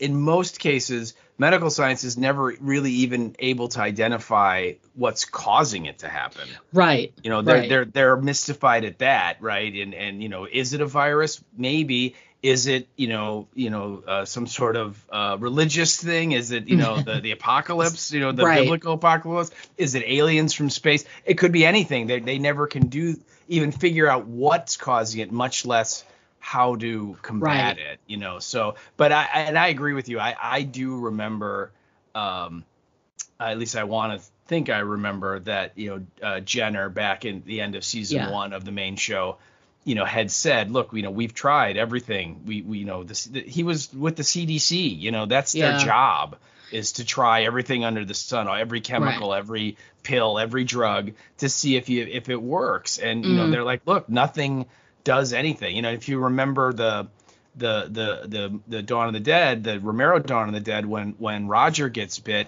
the only thing that they can do is pump him full of morphine. Yeah, for the pain. To kill the pain. I mean, they're like, and Franny even says, look, the infection's spreading, it's getting worse. Can't we do something? Can't we take him to a med unit? And Peter's like, I've seen, a half a dozen guys get bitten, and none of them lasted more than 3 days. I mean? So it's an established trope of the zombie apocalypse genre that the fever there's nothing medical science can do until we get to this version of the show where, Just Alicia zapped some somehow radiation. survives, right, and the Yeah. radiation somehow stops it. But Yeah. Anyway, so we got to disagree a little bit with you there, Yeah. Andy, on that point. But I love the rest of the feedback. I think it's awesome. I would give the caveat that I think in those instances you could say, I don't remember Jenner specifically saying antibiotics, Yeah. so I'll give you that.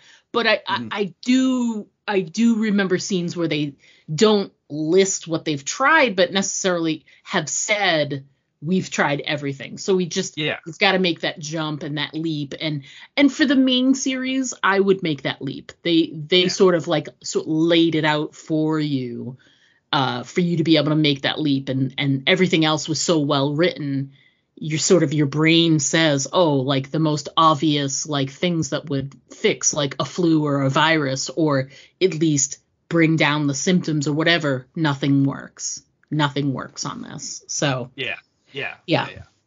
All right. Well, yes, as Steve said, love your feedback, Andy. Just keep writing in. I can't wait to hear what you thought of this week's dumpster fire. Oh my gosh. Yeah. Andy, please, keep it coming, because it's there's so much to pick on in this episode. so much terrible to go around for everybody to comment on.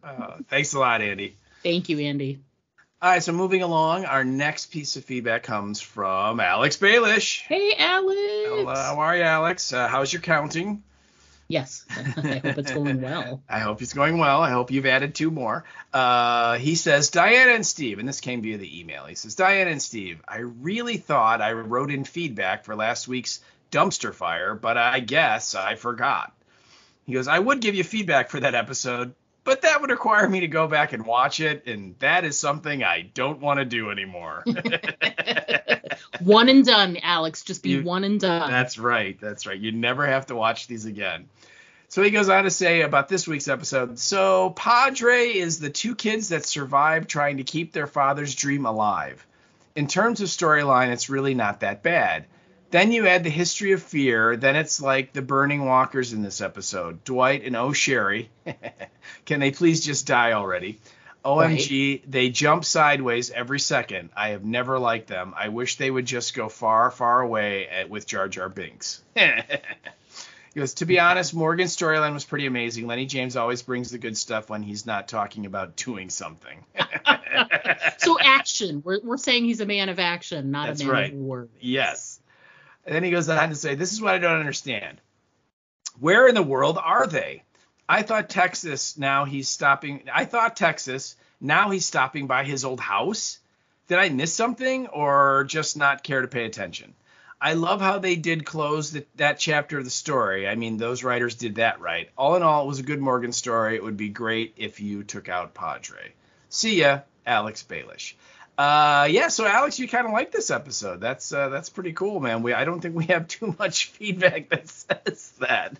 Yeah, no kidding. I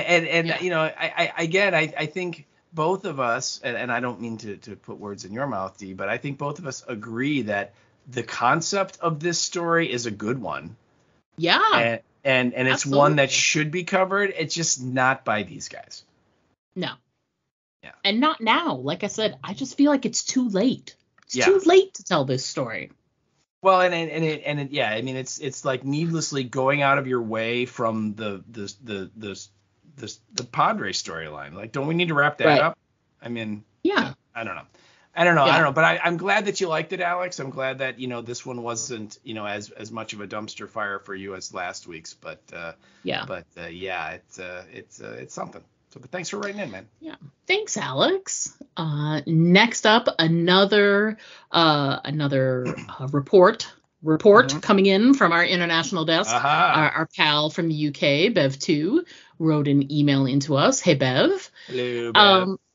And Bev writes in and says, hi, guys. What a waste of Morgan's return home. Despite Lenny James trying his best to inject some substance into this lackluster plot thread, it was still below average. Austin and Christine seemed like they had finally given up on trying to give Dwight and Sherry any sense of reason for their characters' actions. Dwight almost seemed bored of dealing with Morgan rather than angry at him. I I think Austin's underlying frustrations are beginning to shine through. I can't understand why Morgan's return home wasn't left until after the Padre story was complete. Hello. Yeah, you just said that. And is it just me, or does it seem like the plot needs to be moving quicker? The knuckleheads are wasting what little time we have left with these characters. My final thought is more of a question about the main plot thread behind Padre's existence. So is it better for a child to have a parent that died to keep them alive, or a parent that left them in the middle of an apocalypse because they didn't care anymore? Maybe I'm wrong, but a parent not caring is worse than the one that would give their life for yours. Looking forward to hearing your thoughts, Bev, too. And she writes, in sunny old Brixham, no pics this time, as my husband said it makes me look like a creepy stalker. I disagree, Bev. You tell that husband of yours that I enjoy your pictures. And who gets a chance to send in pictures from that there's a pirate ship near your house? I know. I mean, look, that's amazing. You should be able to share that. It's actually, you know what, you can tell your husband it's very simple. If the pictures are of you, they're okay. Mm-hmm. If you start sending pictures to us of us, like, you know, coming out of our house or sitting in our car or eating in a restaurant, then you're kind of getting into stalker territory. Yeah. So I say keep them coming. Yeah. Thanks for writing in, though, Bev. As always, great feedback. Yeah, great feedback. And, you know, I agree with a lot of the Dwight and Sherry stuff. And yeah, you know, as far as like, you know, the knuckleheads like wasting their time and the plot needs to move quicker, that's like a staple on Walking Dead in general. You know, I mean, how many half seasons did we go where the first 6 episodes nothing really happens with the plot? And this is main show too. And then they get to episode 7 and it's like the showrunners go, oh wait, we got like a huge story to tell. And so episode 7 they like throw up a ton of plot to then wrap up the half season with the next one. We're going to see the same thing. And my guess is next week, episode 5, so the plot's going to just race forward without any rhyme or reason because they don't have time. Race forward without any rhyme or reason is really going to be written on these guys' headstones. Oh, I like it. Because, that's how they roll. What I especially liked was the part about them dying. That was really cool. Yeah. That's oh my God. Thanks again, Bev. As always. Amazing. Great feedback. Yeah. Love it. Thanks so much for writing it. Love it. Look forward to reading you next week. Yeah. All right, moving along. This piece of feedback, I think this might be a first time. I think it is a first timer. This is pretty awesome. And this came via the Facebook. And this is from a listener named Amy Rayman. And hello, Amy. Hey, Amy. Thanks for writing welcome. in. Thank you so much for sharing your thoughts. And if you have previously contributed, I apologize for not remembering. But I'm pretty sure I have not seen her before. So this is really exciting. She said, I think she was responding to one of the pictures that you posted about the episode. And so she said, I rolled my eyes through the whole episode. Enough already with Morgan's journey. I love it. I love it. Oh, it's so good. I mean, so concise, to the point. Yeah, and it's you know, it's so good because the episode was so bad. Yeah. At least we can all agree on that. That's for sure. So anyway, Amy, welcome, and please contribute more. Yeah, we'd love to see some more. Let us know about next week's dumpster fire, too. We don't know yet if it's a dumpster fire. We're just assuming since it's all kind of been that way. Right? Well, they've been mostly dumpster fires. Yes, mostly. Yeah. Excellent. Next up, we had some feedback via the Facebook from our pal, Karen, not Lauren Cohen. Hey, Karen. Thanks for writing in. Hello, Karen. Good to hear from you. Haven't heard from you in a couple weeks. So this one must have really gotten under her skin. Karen writes, hello, guys. Hello. Morgan's fight scene was cool. There's just no way Renmo could pull all that together and figure out how to get Grace there. Right? Right, yeah. The parents joke. Oh, good. So Dwight and Sherry are mad at Morgan. Finally, something makes sense. Sherry said, dude. At least she's talking like a real person. I call everyone dude. Yes, I live in Los Angeles. Morgan is so indecisive. Skunk smells worse than a decade-old rotting blood and guts. She makes a fair point. I'm sure it's been a while since Morgan has had a shower. That's another thing that smells bad. He's her dad again. Big meh. Where is the urgency? All episode, everyone is in a hurry-up situation, but it takes forever for them to do anything or make any decisions. Cool, Morgan is crazy again. The house is on fire again. There's just no sense of urgency, or smoke for that matter. June figured out how to cure a walker bite, and it really just doesn't seem like anyone cares. Shouldn't that be a big deal? Oh, yes, perfect. Give Grace more radiation. I guess in short, I had a few notes. You think? Yeah, a few. Looking forward to hearing your thoughts. I'm sure you have a few. Cheers. Karen, awesome.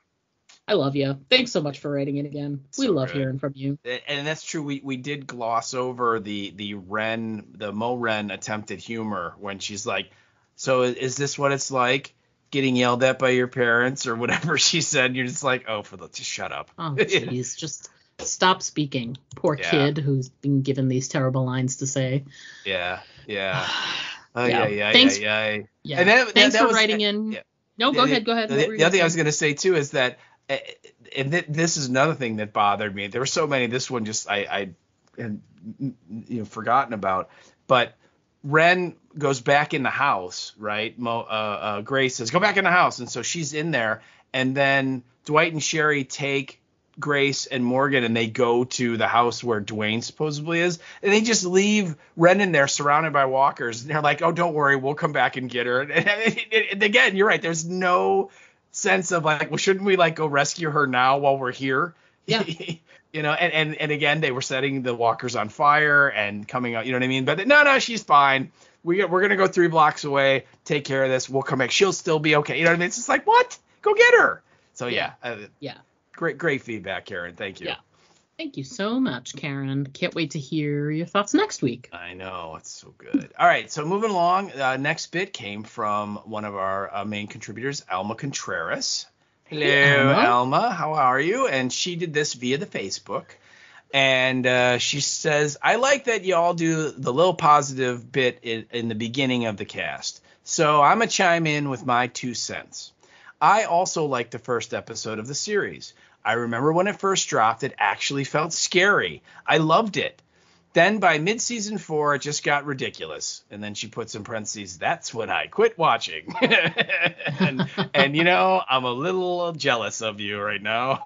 Yeah. Then she goes, plus I got upset from Nick being killed. He was my favorite character. Anywho, keep up the good work with the cast because you guys make me LOL all the time. And she left a little emoji. So that's very sweet. Thank you. Aww, that is very sweet. And yes, Nick was one of the better characters on the show, and it definitely lost a bit when Madison was gone, and then literally like 1 or 2 episodes after Madison's gone, Nick leaves. Yeah. So you are not wrong. So absolutely. Yeah. Season 4, the beginning of the downfall. Yes.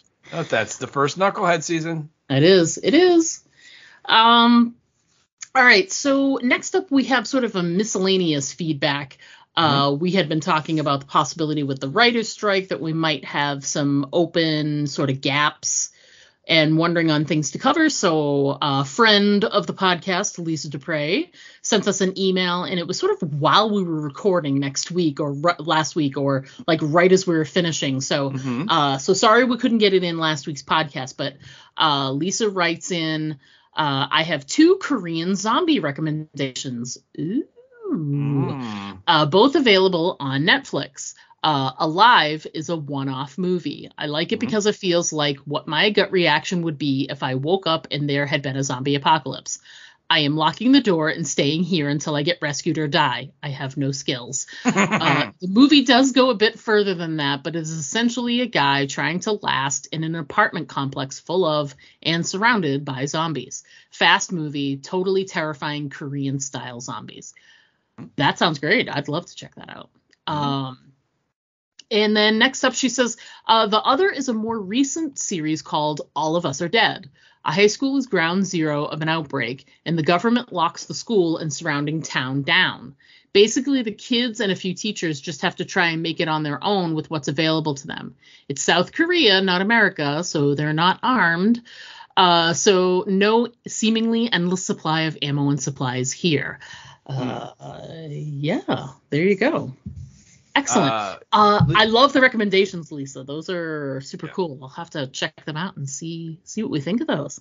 Lisa, thank you so much. And I have to say, I have seen both of them. And the movie Alive is amazing. It's fast zombies, which, if you're not a fast zombie fan, and I'm not a huge fast zombie fan, but yeah, it's I mean, some of it is intense because he like has to like start going into other people's condos and stuff to try and find food, and so he has to figure out how to do it without going out into the hallways and stuff. It's amazing. And if I'm remembering correctly, there's a girl across the street in a building that he sees, and he's trying to figure out, how do I get over to her? And so it's a really, really, a lot of suspense and really well made. And then the All of Us Are Dead. Yeah, that it's got all the high school angst, all of the cliques and all that stuff. And then you add into it this kind of Lord of the Flies thing, because they're all cut off from the rest of the world and have to survive on their own with the ghouls and so on. So yeah, two really good shows. One's a movie, one's a series, and I would totally be up for going over one of those if we have some, I don't know, strike related extra time on our hands. So yeah, thank you, Lisa. That's awesome.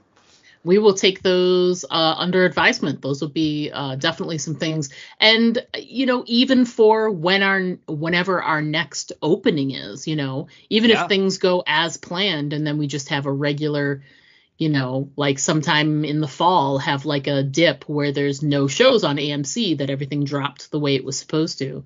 Mm-hmm. We may end up with like a couple of weeks or maybe like 6 weeks. Who knows? Because we don't know when the second half of Fear is going to drop, and we don't know when the Daryl thing is supposed to drop. It's supposed to be late this year, so I don't know.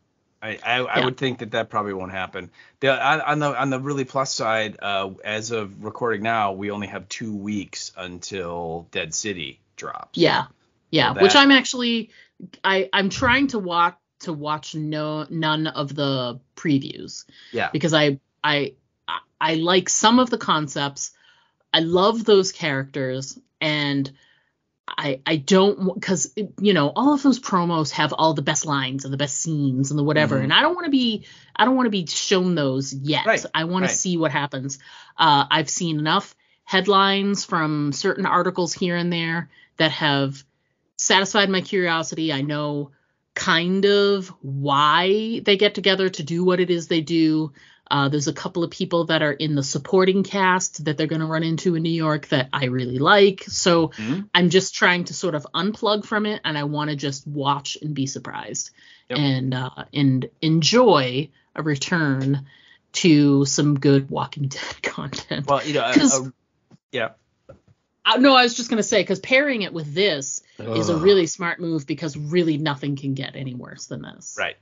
So we're automatically going to like it more just because it's not this. Yeah, exactly. And I would say it's a really good way to not have to see any of the commercials or trailers or whatever is just, cut your cable, just like I did. Yeah. So I don't get AMC the channel. I don't see any of the commercials.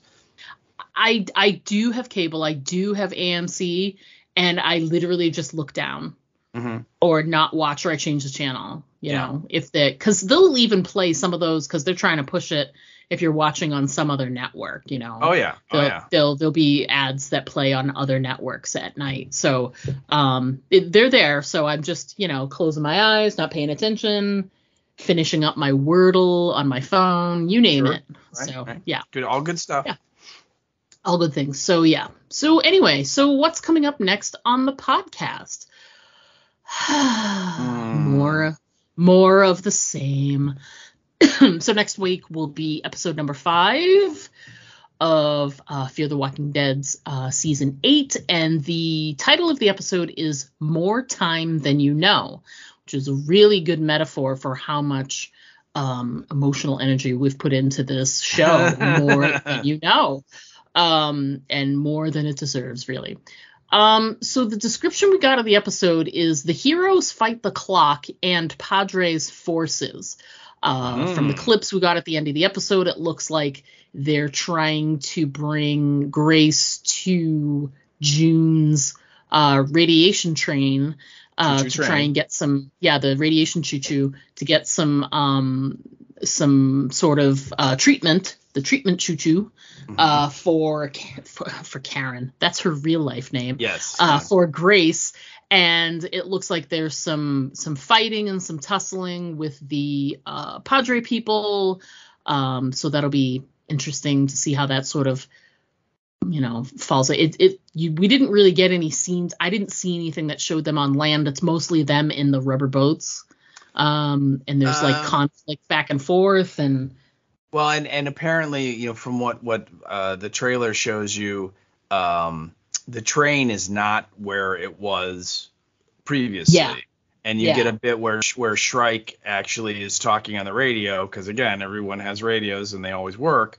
And she says, why do you think I put it in a train in the first place? Why is it on wheels in the first place? Yeah. And I'm like, God. And then there's a scene of like Mo Ren and Morgan, and they're looking at a map, and it has like all the railroad tracks, and they kind of figure out where they think it might be, and then they have to go attack it and so on. But there's some kind of chase scene that happens on the water where they're being pursued by Padre people, and so that's going to be in there. Well, so it looks like there's a lot of action, and again, I would imagine we will get a big plot jump to set up the conclusion, the mid-season finale, which is in 2 weeks. So yeah. Ugh. So that's what's coming up. Next weekend, this coming up weekend, Steve, you must be so excited for this weekend to finally be here. I know, it's going to be great. Living Dead weekend out in Monroeville, Pennsylvania. So, it's super exciting. We're flying out Thursday night, and we bought, they announced they're doing a screening of Knight Riders. I saw that Friday night, and so Jody and I bought tickets for that, and she's never seen that movie, and that movie is super trippy. It is like it came out in 1980, but it's clearly a 70s movie. It was shot in 79, and it's George Romero just doing something totally different, because it's about this group of guys that ride motorcycles, but they live by like a King Arthur's Camelot court kind of a rule. They have a king played by Ed Harris, a young Ed Harris, and they have jousting tournaments on motorcycles, and they like sell tickets and people come see them, and that's how they make their money. And they travel around the country, and they all dress like they're at the Ren Fair, and it is a really, really trippy movie, and a total change of pace.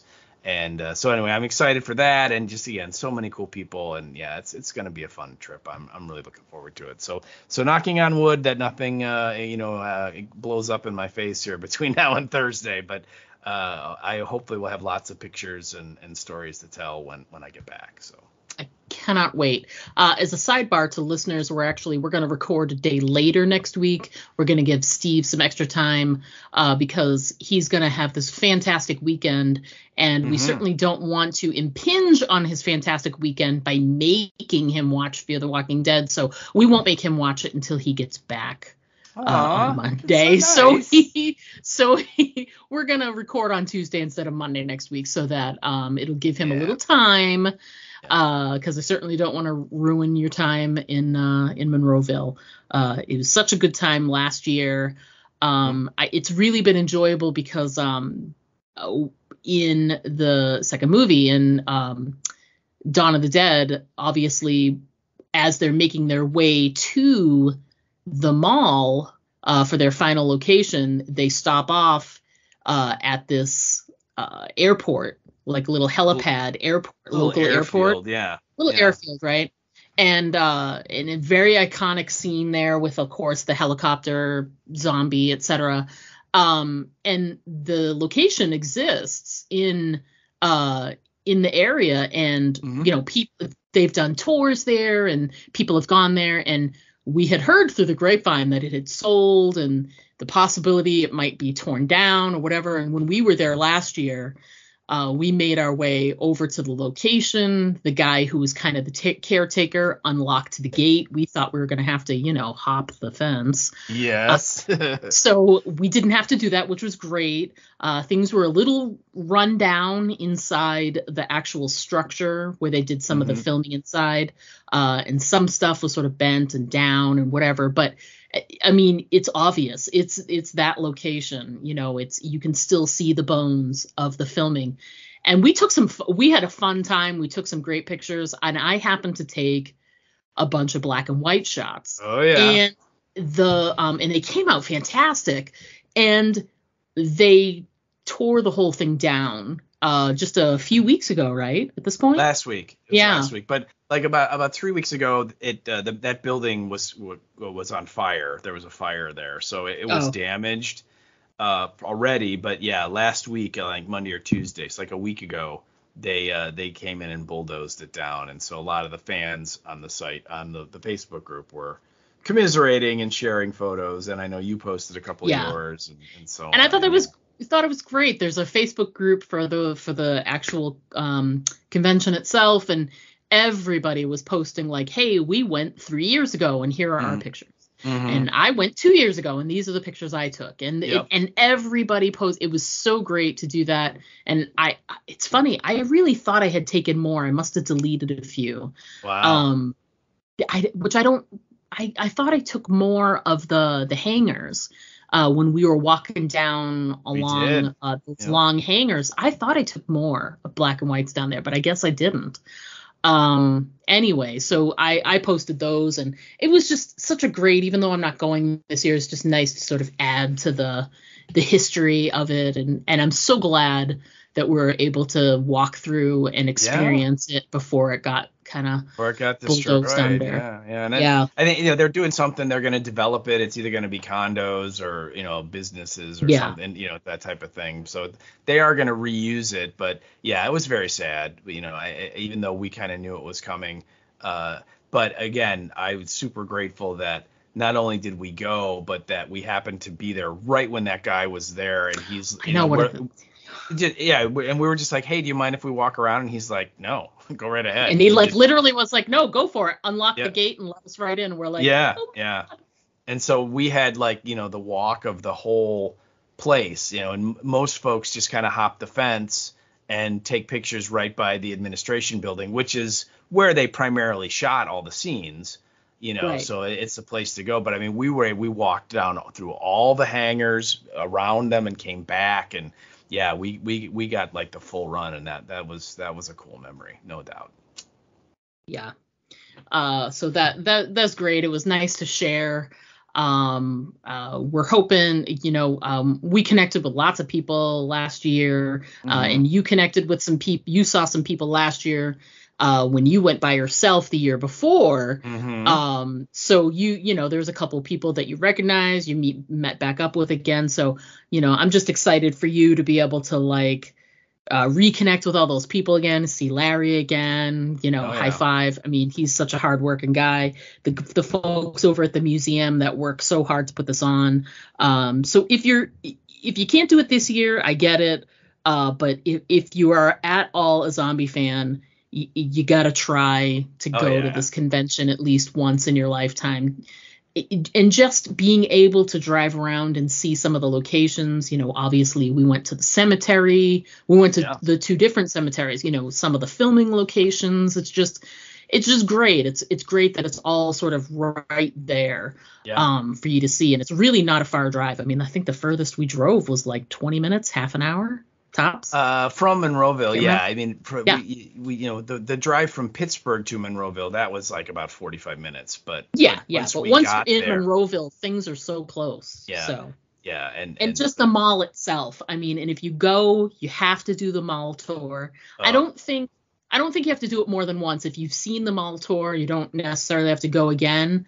But if you've never been, you have to do it at least once. It's 3 hours long, and that time went like that. Oh, yeah. I still can't believe how long the tour was and how it didn't even feel. It felt like an hour.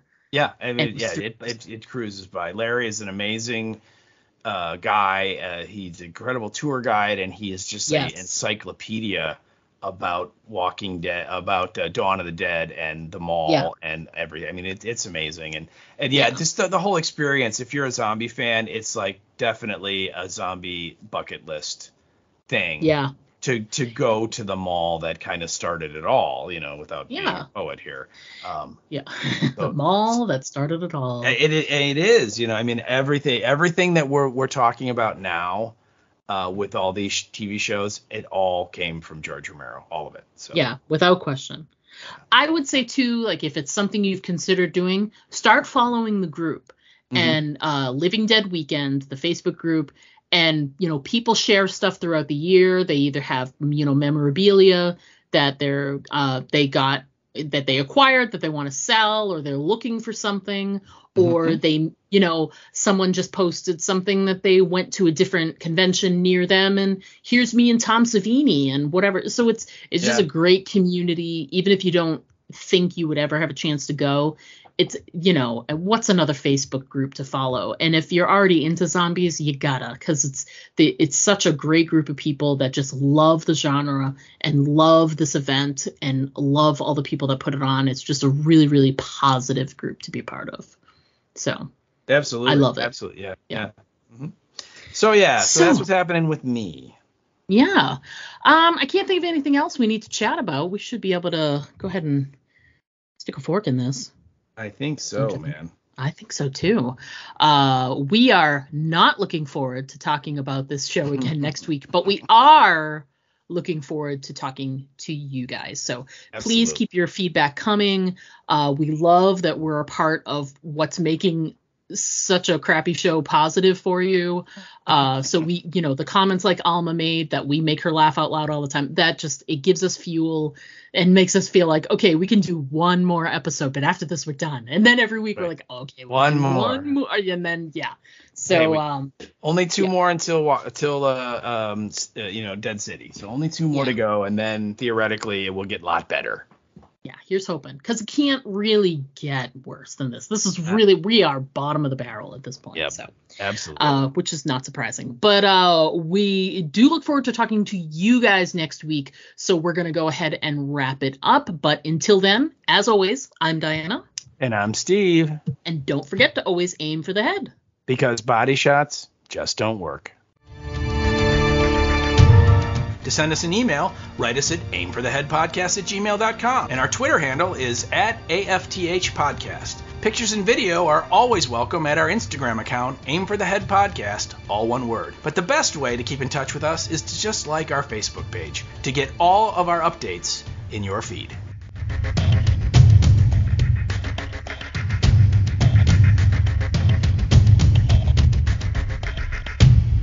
Oh, God. I just want to flush this turd a lot quicker than the others, so. So let's get rolling. This episode, it was no good. Uh-huh. It failed on every level. I liked one thing. It had nothing to do with the writing, the directing, the acting, or anything. Me too.